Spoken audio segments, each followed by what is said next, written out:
So you've conquered your first 3 planets, Volcanus, Gleba, and Fulgora, and now you're ready to go to Aquilo. So you plot your route to Aquilo and off you go. But very quickly, you meet these friends, your big asteroids that your little gun turrets are completely unable to destroy, and very quickly your spaceship is ruined. This guide is going to go through some advanced spaceship concepts to get you to Aquilo and back safely. It's going to assume that you've already traveled to the first 3 planets and you've unlocked all of the related tech. And as usual, I will be providing you a blueprint with the final spaceship that we build in this episode, but make sure you watch to the end so you understand how it all works. First thing I want to discuss is controlled thrust. If you hover over one of your thrusters, you'll notice that your thruster has an efficiency percentage located at the bottom right. At the moment, with all the fuel in the thruster, it's functioning at 51% efficiency. If we cut our fuel lines, you'll see as the fuel starts to drop, the efficiency actually starts to increase. The less fuel, the higher the efficiency, so you can choose to manage that fuel via some circuitry. By setting up a basic clock circuit, we can pulse fuel in bursts instead of a continuous stream and improve our fuel efficiency. So here's how it works. We start with a constant combinator. It outputs a value of 1 on any channel. We're using A in this example. And we're going to wire that into the input of a decider combinator. On that decider combinator, we're going to set a condition for the input to check if A is less than 60. At the moment, A only has a value of 1. That in itself isn't going to actually do anything, and the magic happens when you wire the output of the decider combinator back into itself. That is going to continuously add on the 1 value until it gets to 60 and then reset it, essentially creating a clock. Now, if we wire this output into any object, we can control how long it turns on and off for. For example, take this lamp. If we wire the output of the decider onto this lamp, and we set the condition on the lamp to read that signal we created on channel A, and if it is greater than, say, 30, we now control the lamp to turn on and off on a timer. Controlling that value will decide how long it stays on for or how long it stays off for. Using a value 50, for example, out of 60, now it's on for a far shorter amount of time. Conversely, if I use a low number like 10, it's going to stay on for much longer. And of course, we can instead wire the output into a pump that controls our fuel to pulse the fuel into the thrusters instead of one continuous stream. Now, without going into any complex math, just know that you can now control exactly how much fuel you want in your thrusters based on this number over here. Let's see that in action. So at the moment, I've set the value to an arbitrary number of 42, and eventually the thrusters are going to use up all the fuel in the pipes. And now you can see, because we're pulsing in a fixed amount of fuel, the fuel level always stays at this level. And now we're running at always 80% efficiency. If I run this at a faster speed, we can see that never changes as long as you have a constant fuel input. Additionally, what this means is we can control how much fuel stays in the thruster simply by toggling this number. For example, if I change this to 50, now we maintain our thrusters with a much lower fuel level and thus a much higher efficiency. At the moment, it's staying at 90%. Conversely, if we change this number to say 35, we can run our thrusters with half a tank of fuel at an efficiency level of 70. You'll have to play around with this number and your own setup to get the exact efficiency number you want versus the speed. I recommend a number that gets you around 85% efficiency. You see, with 7 thrusters, we get a decent speed, and if you need more speed, you can just add more thrusters. Next, let's talk about asteroid collection to balance the supply of asteroids on your space platform. To collect the most asteroids, I recommend you spread your collectors so they cover as much area as they can along the top, left, and right of your platform. I like to use this central sushi belt to output the asteroids so that they go around your entire space platform and can be accessed from anywhere. But we have 2 issues to tackle. We can never assume that the asteroids in the system will spawn in ratio of the 3 different asteroids. So for example, if you get an imbalance in asteroids and you get a lot of iron asteroids, very quickly, you'll see your little sushi belt will be completely clogged with one type of asteroid. Your asteroid collectors will be full and unavailable to collect other types of asteroids, and you'll have all sorts of production issues. So to keep our asteroid collection balanced, let's add some simple circuit logic. Start with belt control. Instead of using one inserter, we're going to use 3 inserters, each filtered for their own type of asteroid. We've got one filtered for iron, one filtered for carbon, and one filtered for ice. Next, you want to connect these inserters with a wire that reads the belt. Then on the belt part, you want to set it to read the belt's contents and hold all belts. This will tell you how many asteroids are on the belt. Next, you want to set each one's condition to only enable when that signal is under a certain amount. So for example, if there's less than 20 iron asteroids on the belt, I want you to insert more iron asteroids. If I just pick some off the belt, you can see the inserter is working, and when it hits a total of 20 iron asteroids on the belt, no more will be inserted. Same will happen with carbon, and same will happen for ice. This will keep any excess asteroids inside the inventory of your asteroid collector from overflowing the belt with one particular asteroid, and ensure that you always have a balance of the 3 asteroids on your belt at any given time.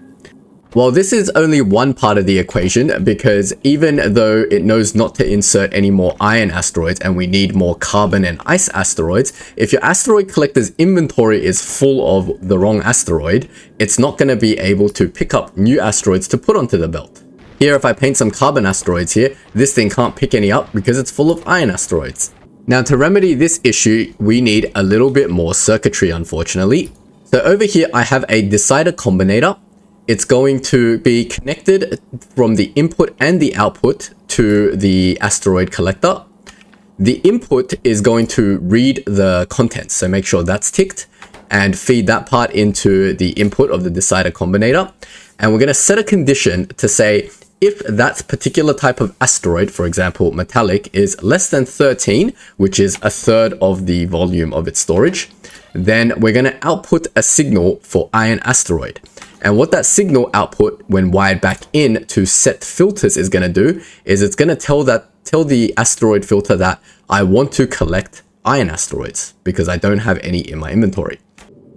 Now you want to do the same thing again with the other 2 asteroids. So this one's set to check how many carbonic asteroids are in the collector, and if it's less than 13, then set the recipe to collect carbonic, and similarly for the ice asteroids. If we go into our asteroid collector, at the moment with an empty inventory, it tells it to collect all 3 asteroids. Now, if we give it a whole bunch of iron asteroids, it'll start collecting iron asteroids. And as soon as it hits 13, it will stop, and the iron asteroid has disappeared from the filter, reserving the space for the other asteroids. Similarly, if we paint in some carbonic asteroids now, it will start picking up those carbonic asteroids, and when it hits that 13, it'll stop, reserving the rest of the space for ice asteroids. Now, if you set up your asteroid collectors in this manner, in theory, when you are overloaded with asteroids, you should always be picking up 1/3 of an asteroid collector of each asteroid. This will keep all your asteroid collection in perfect balance, and your belt will also be in perfect balance, never clogging up with too many of any given type of asteroid. So you basically want to take this setup and just put that around your belt. And that will cover as much collection area as possible and keep everything well supplied and well balanced. Next, let's talk about power. While solar panels are great to get you started, on a bigger ship, we're going to need a more stable source of power. So we're going nuclear. Now, setting up nuclear power in space is pretty much the same as on the ground, except we're just going to need to give it a water source. So start with having a crusher that can turn ice asteroids back into ice, and feed that ice into a chem lab, which will produce water. Then you just got your standard nuclear reactor. For the nuclear fuel, you're going to have that shipped from Nauvis, so just set up a logistics request to get that done. Then you just need to feed that fuel into your nuclear reactor. When the reactor gets over 500 degrees, it'll transfer the heat through some heat pipes into 2 heat exchangers, or however many you want. Then you need to feed in that water from before, and then just attach some turbines to the end of each heat exchanger, and it will give you power the same way it does on the ground. These 4 turbines will provide you around 23-ish megawatts of power, and they can be supplied by 1 ice crusher and 1 chem plant. If you want to conserve your nuclear fuel, it's probably a good idea to use a little bit of circuitry on the inserter over here. So just hook your fuel inserter to your nuclear plant, have this read your temperature, and then set this to check if channel T is less than 700 degrees or 600 degrees or whatever, and make sure you override the stack size to 1. That way, anytime the nuclear reactor falls below a certain temperature, it will insert 1 fuel in rather than just continuously having a ton of fuel in there burning for no reason. Don't forget, you need to route your nuclear waste back into your space platform hub for disposal at any planet when you're done. Now I have a question for you guys. Is it possible to get Kovarak's enrichment process set up here in space to produce some extra nuclear fuel? We certainly have most of the materials for Kovarak's enrichment. It takes a little bit of U-238 and produces a little bit of U-238. We can get the U-238 by nuclear fuel reprocessing, using the depleted uranium and turning it back into U-238. Then we can use that U-238 to create new uranium fuel cells, but it does take quite a lot of it. The question is this process worth setting up, or is it easier to just ship your fuel in from Nauvis? I don't believe there's enough U-238 to keep this process sustainable, but it might be a way to sort of conserve fuel, because instead of shipping all this depleted uranium off, you can turn it back into U-238 and get this process going. Anyway, now that we have a reliable source of power on the spacecraft, the next thing to talk about is the materials. So we're already familiar with crushers and their ability to crush your asteroids into their 3 basic resources: iron, carbon, and ice.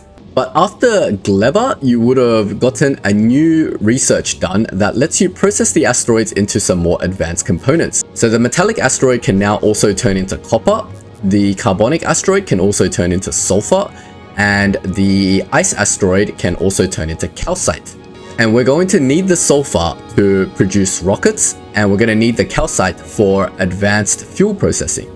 So to handle the advanced recipes, I've had 2 crushers over here set to do the advanced recipe to produce both the basic material and the advanced material.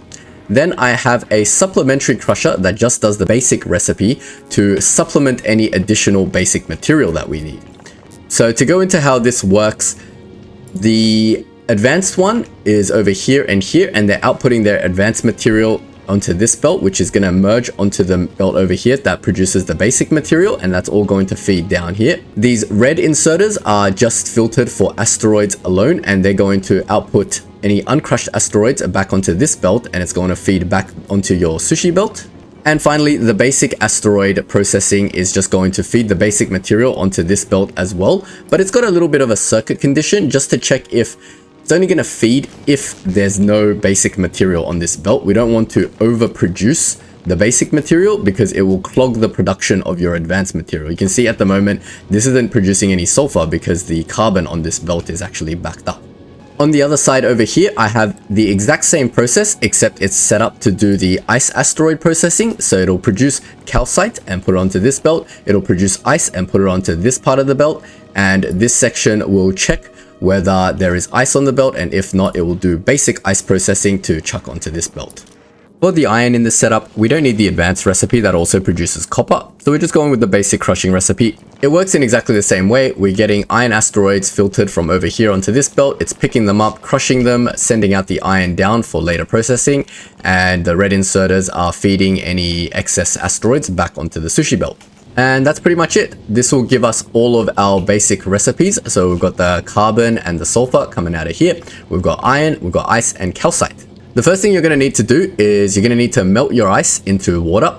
That's going to be needed to fuel your turbines in the nuclear reactor setup we discussed earlier, as well as the water for all the future processes that we're going to need.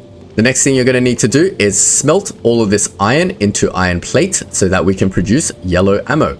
So to defend against those big asteroids that destroyed our ship at the start of this video, we're going to need something different.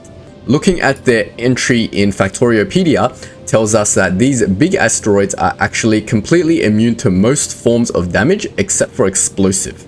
Hence, we need yellow rockets. To produce a rocket, you're going to need explosives and iron plate. Iron plate we've already covered. To make explosives, you're going to need water, sulfur, and coal. Sulfur and water we've already covered. How do you get the coal? We have a process called coal synthesis, which takes in sulfur, carbon, and water and produces coal, which is fantastic because we have all of these materials. So set yourself up a chem lab to do coal synthesis. That can feed into a chem lab that produces explosives, which can feed into an assembler that produces yellow rockets. Finally, we have our fuel makers. So we have our regular fuel thruster fuel recipe and our regular thruster oxidizer recipes, but we've also since then unlocked the advanced one. It's locked behind Gleba Science under the same advanced asteroid processing that we talked about earlier, and it gives you advanced thruster fuel and advanced thruster oxidizer. If we compare these recipes to the regular one, max rate tells us the regular one produces 26 per second and the advanced one produces 107, so it's like 4 times faster. If you look at the inputs as well, it consumes twice as much water, but even less carbon than the old process, but it does take a little bit of calcite. Either way, it's well worth using the advanced recipe over the original recipe, so we're going to do that since we have the calcite. So just feed in your iron and calcite for the advanced oxidizer recipe and some water, and feed in the calcite as well to here, and feed in some carbon, and then you can do your advanced fuel and your advanced oxidizer recipes, and you can send those into a storage tank to later send into the thrusters. And that's it. Those are all the systems you need to build a spaceship that's capable of traveling to Aquilo. It'll make its own bullets and it'll make its own rockets. That'll keep the spaceship safe on its trip. The only thing you'll need to do is resupply your ship with a little bit of uranium fuel to keep the power system going, which should be plentiful on Nalvis. Of course, we'll need to put all these concepts together and set up some gun turrets and rocket turrets. Personally, I found that 6 rocket launchers and around 10 gun turrets on the front of your spaceship will be enough to handle the entire trip to Aquilo and back. But this is going to vary depending on your build and your speed. So now, as promised, let's look at a build and see how all of these systems will play together. This is a pretty simple example build, but it'll get you to Aquilo and back, and I've put this all in a blueprint which will be made available in the link in the description. I've kept the whole spaceship nice and long and tapered to hit less asteroids. I've added 2 cargo bays on each side to give us plenty of inventory space for whatever you need. We've got these 6 asteroid collectors feeding onto this sushi belt that goes around.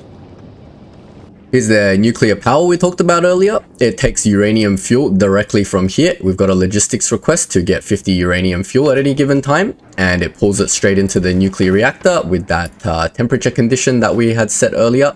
It takes the depleted fuel and puts it back into the cargo hub, and you can set a logistics request on any planet to get rid of that stuff in here. We've got 2 heat exchangers that feed steam into these 4 turbines, and we produce a total of roughly 20-ish megawatts of power.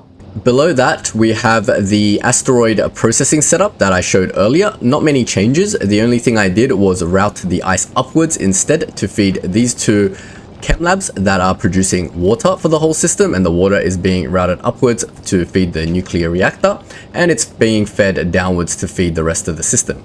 You can see that I'm using a random mishmash of modules, and I've just set this up to perfectly balance the input and outputs that I need for my particular system, but you can tune these however you like. For example, these 2 chem labs with 2 productivity 3 modules and 1 speed 3 module produces around 60 water, which is roughly around how much water this whole spaceship needs. All the materials from the asteroid crushing is then just sent further down as we discussed earlier, and over here we're making the bullets. The bullets are being fed upwards, all the way up back into the hub where they're being stored. On the left, we're making rockets, same process as we discussed earlier. We've got our coal synthesis, explosives, and the assembler making the actual rockets. The rockets are also fed back up to the central hub and stored in here. We've got a couple of inserters that check whether the rockets are at 1000 and whether the yellow ammo is at 3000. That way we don't flood our cargo bay with excess rockets and ammo that we don't need. And finally, I've got my fuel production on the right over here, as we discussed with the advanced fuel recipes. We're just doing some creative belting to feed all of the necessary materials through, however which way. It's not very clean, but it works. The fuel is then being routed into these 2 storage tanks, and finally into these 7 thrusters using that decider combinator logic to pulse the fuel and oxidizer in to maintain 85% thruster efficiency. Now, going back to the central hub, we've got all our ammo and our rockets stored in here. How is that getting into our defensive system? So first of all, I've got a billion long inserters that will just pull ammo out of the central hub and feed it onto that same sushi belt that carries the asteroids. That way, our bullets are accessible anywhere along the ship. The front is the most important because it'll be dealing with the bulk of the asteroids. So over here, I've got 5 rocket turrets. So this central inserter over here grabs rockets out of the hub and feeds it up here. And then we feed these 5 rocket turrets. They are set to be only targeting the big asteroids. This is very important because we don't want to waste our rockets on the little asteroids. And similarly, all your gun turrets need to be set to only hit small and medium asteroids. You don't want to be wasting your bullets on the big asteroids since they do no damage.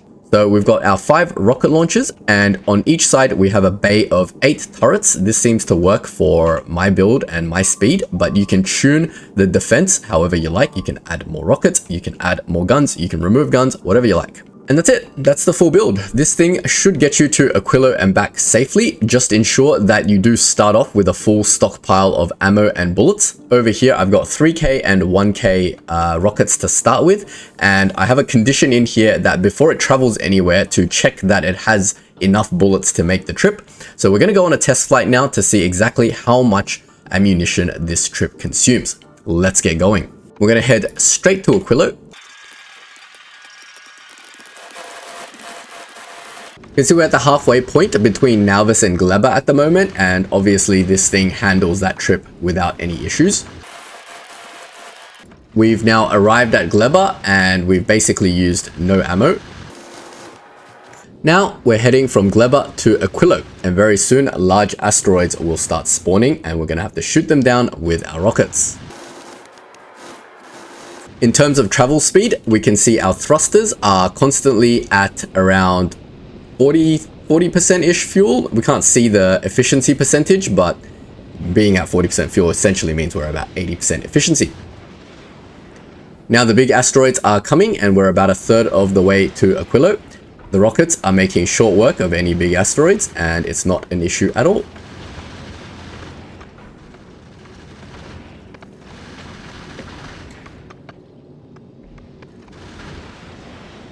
Based on the current weight and thrusters I have set up, we move at around 230 kilometers per second, which is a decent speed to go at. We can see at times it does get a little bit dicey. The asteroids do come a little bit close to us, but it seems to be fine and we have just enough firepower to deal with everything. Of course, you can add more firepower if you're not comfortable with how close the asteroids are getting to your ship. You can see we've already arrived at Aquilo and now we're making our way back. In terms of how many bullets we used, our bullets are still, hovering around the 3K mark and we've used about net 100 rockets. Let's see what that looks like when we arrive back at Nauvis.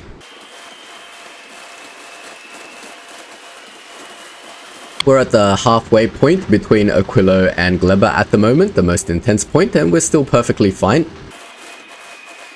Let's have a look at our asteroid collectors, how they've been doing after a full trip. Yep, everything seems to be working. I can see each asteroid collector is full, 1/3 inventory of each asteroid, nice and balanced, exactly how we like it.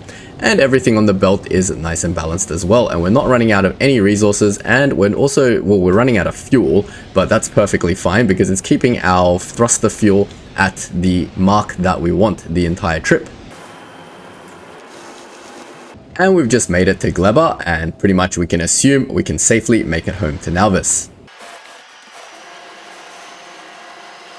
Now you will notice the spaceship does slow down by the end of its return journey due to a lack of fuel, but it's up to you. If you want more fuel, you can always change some of these productivity modules to more speed modules, or you can add more fuel makers. You've got plenty of raw resources. The input to these chem labs making the fuel is constantly backed up and full, so it's very easy to expand this to your desired scale. And just like that, we have pretty much made it home to Nauvis. Let's take stock of how much ammo we used. So we started with 3K ammo, we made it to Aquilo and back, and now we have about 2.1K, so used about a net of 900 yellow bullets. So that's why I've got the condition just set at greater than 2K, like you'll be fine if you have 2K ammo in the bank. And similarly, we started with 1,000 rockets and now we're at 730. So used up a net of 270 rockets during that whole space flight. So I've set this at 500 just to ensure we can safely make it there and back. For whatever reason, if any of our input gets cut off, But the spaceship seems to function perfectly fine. We've got an infinite amount of asteroids in all our collectors and asteroids on our belts. All our machines are functioning perfectly fine. The power draw seems to be perfectly fine if we look at the graph for the last 10 minutes. It doesn't seem to have any sort of issues at all. And that's pretty much it. This spaceship will get you to Aquilo and back. So let's go over a couple of notes about how you might set this up. As I mentioned earlier, I've given you the blueprint for the spaceship that you just saw. So just set yourself up a space platform and plop down the blueprint. And just turn on your auto request for construction materials, and assuming on the ground you've got a proper rocket silo infrastructure and all these materials automated, they will eventually be sent up into space and your platform will just slowly build itself out. Now, when your spaceship first finishes building, you're going to have a number of issues. It's not really going to be running properly because there's no nuclear power and there's not enough power to get everything going. So an easy solution, you can just put down some more solar panels, like a bunch. It doesn't matter where you put them, just put down a bunch of solar panels, make sure they all get built, etc. Then that will give you enough power to get this system bootstrapped. And when you get a little bit of fuel, what you can do, assuming all these solar panels are built, is just take a little trip, not to Aquilo, but to just take a trip to like Gleba or something. That way these asteroid collectors will pick up a lot of asteroids and fill up their stuff, and that will get you bootstrapped and going. And once this thing is going and has asteroids in these collectors, nothing will stop this spaceship anymore. And of course, once that happens, you can just delete all this excess solar panels that you don't need, and you'll have the spaceship that we showed earlier. And that's it, folks. That is the full build and blueprint available for you guys to use and enjoy. If you find any issues, let me know in the comments. If you've learned something, don't forget to like and subscribe. And if you're looking for something to watch in the meantime, you can consider checking out my Space Age Let's Play series on my channel.